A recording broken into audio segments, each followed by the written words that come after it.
Hi everyone, it's the weekend and like all of you, we're cooped up at home. So from my home kitchen, I decided I'm gonna make a little treat for my hubby and myself. I'm gonna make a chocolate fondant. Those are those incredibly delicious hot cakes, chocolate hot cakes that you cut into with the spoon and then it oozes out deliciousness. That's what we're gonna do. It is super simple. You're gonna love it. You can make it now while you're cooped up for yourself or for whoever you share the household with, and it's going to be amazing. And then you can make it for your first dinner party when we're all back into a civilized, normal life again. Anyway, so we're going to start by setting the oven at 400 degrees Fahrenheit to preheat. And then I also, in a bain-marie, which is a hot bath, with butter and sugar. So I got 100 grams of butter, which is about 3.5 ounces of butter, plus 135 Cocoa Swiss chocolate. It's a dark chocolate, which you can get on our website. And if you don't have access to our amazing chocolate, get a chocolate that's somewhere between 60 and 70%. But please get a really good chocolate, because every recipe for dessert rises and falls with the quality of your chocolate. So have the butter and the chocolate in the bain-marie. The chocolate, 135 grams, that's about 4.5 ounces. Just melt that in the bain-marie, which I've already done, and I've taken it out so it can cool down a little bit. In the meanwhile, I got 3 eggs here. We're just gonna swirl these up with a little swirler. Great English today, huh? So I'm just beating the eggs up, and then I'm gradually gonna add the sugar. It's 100 grams of sugar. That's about, again, 3.5 ounces of sugar. Just as you whip it around, pour it in, like so. Yeah, this is such an easy recipe.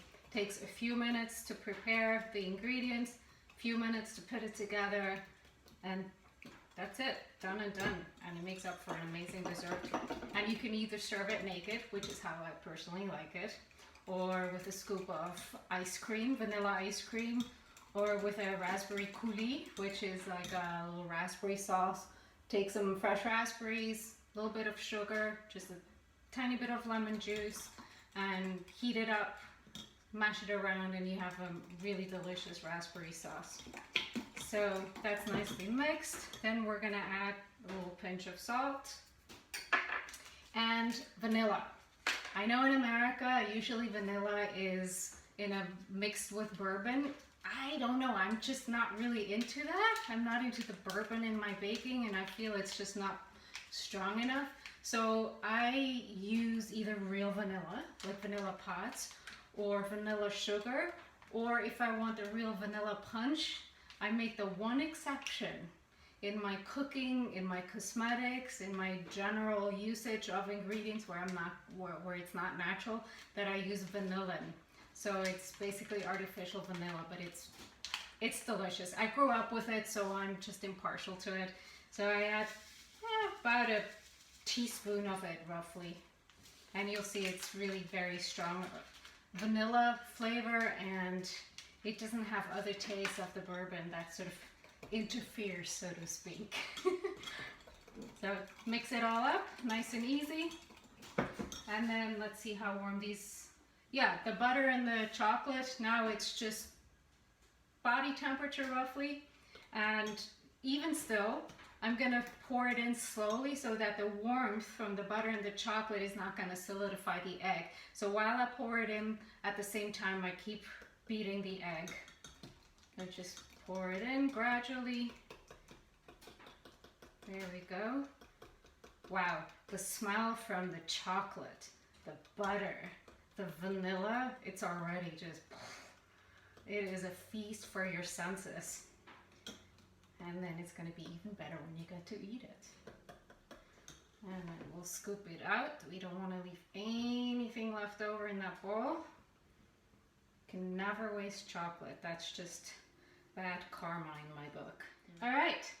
And then last, some flour. Now, for the most part, I actually have a gluten-free diet, so I would use white rice flour, no problem. And otherwise, just use normal white flour, or spelt flour works great too. So you mix that in gently too. There we go. Mix it in.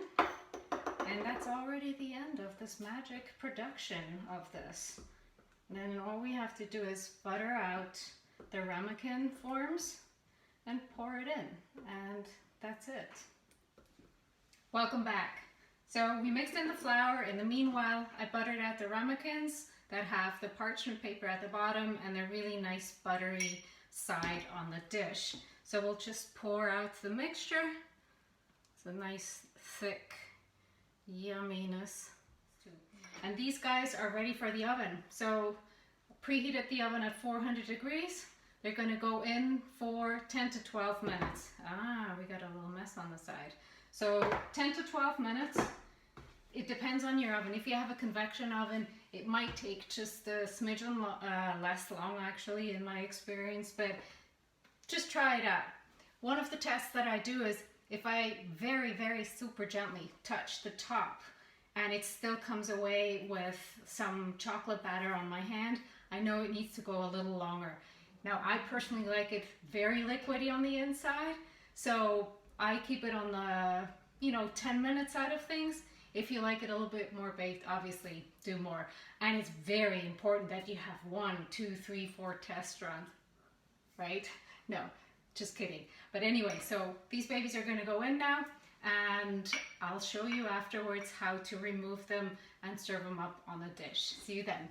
Welcome back. Now I just took these beautiful babies out of the oven. Now I'm going to show you how to get it onto the plate. So you take a skinny knife with a sharp edge and just go vertically up and down like this. So you don't want to slide the knife forward without doing the up and down motion, otherwise you'll just tear your little cake. So you just go all around and then take this plate. I better be careful, that was my grandma's plate that she got for her wedding in like way back when. So just place the plate on top, turn it upside down, and with a bit of luck, this is going to come out like this. Beautiful. And then all you have to do is tear off the little parchment paper and you're ready to go. And this one actually has the audacity to already ooze out. Check this out. Oh my God, how beautiful is this? And then just add a scoop of ice cream or not, a little raspberry coulis or not. Like I said, I like mine naked. So, well, I have to wait for my hubby, so I can't tuck into it right now. But this is so easy. So have fun with this. We'll obviously post a recipe with the ingredients and the amounts. So let me know how you like it. Let me know how it came out for you.